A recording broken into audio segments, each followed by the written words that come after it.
دایکی محەممەد فەرموو. السلام عليكم ورحمة الله وبركاته. عليكم السلام ورحمة الله وبركاته. دایکی محەممەد خوشکە باشەکەم. السلام عليكم ورحمة الله. تەلەڤیزۆنەکەت کەسکە بەڵێ. شلونی باشی؟ خوا لە ڕازی بێ خوا الحەمدولله. ئیمان سەلامەت بێ خوا. پرسیارێکم هەیە مامۆستا چەند ساڵی لەمەوە پێش عەرزێکم کڕی پارەی خۆم نەک بەهیمێت دەکەم. بەڵێ. کڕیم دوو کوڕم نەژنیان هێنابوو نە ماڵیان هەبوو.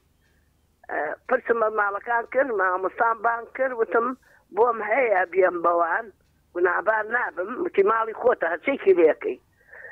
منیشتم بیکەن بە خانوو بۆ هەردووکتان. ئەنجا لەمەوە دوا ئەوە کوڕێکم کوڕێکی ترم زۆر قەرزا بۆ 2 دەفتەرونی و ئیرادەی خوا کەوتۆتە سەری. پرسم پێکردم ڕۆڵە بمەنێ وەرەقەکە با بیفرۆشم ڕەقەمە تاپۆ نییە.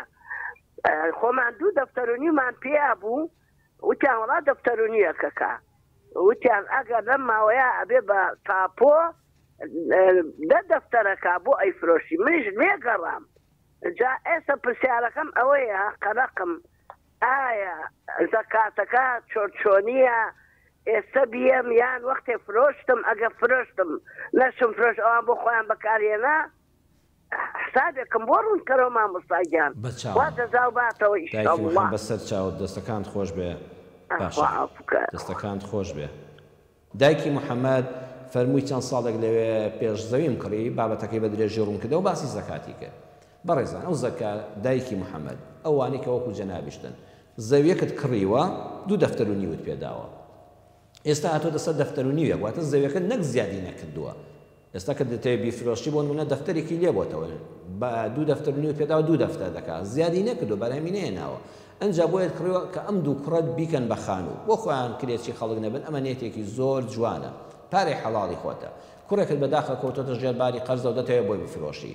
ئێستا چاوەڕێی بەڵی ئیزنی خوای گەورە تاپۆ بکرێ یاخوا 10 دەفتەر دۆلار زیاتر بکە بەڵکو بە ئیزنی خوای گەورە کلێنێک قەرزەکەی پێ بدرێتەوە کلێنێکیش بۆ کوڕەکانی کات بگرێت ئینشاءالله زیاتر دەکا و بەرزەبێتەوە نرخی.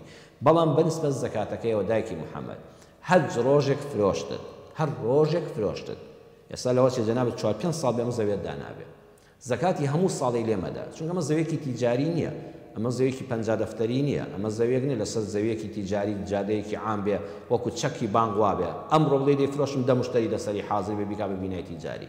ئەو زەویانی وان هەموو ساڵ زەکاتیان تێدایە وەکو چەکی بانک وە لە ماڵەوە پارەکە دانابێ.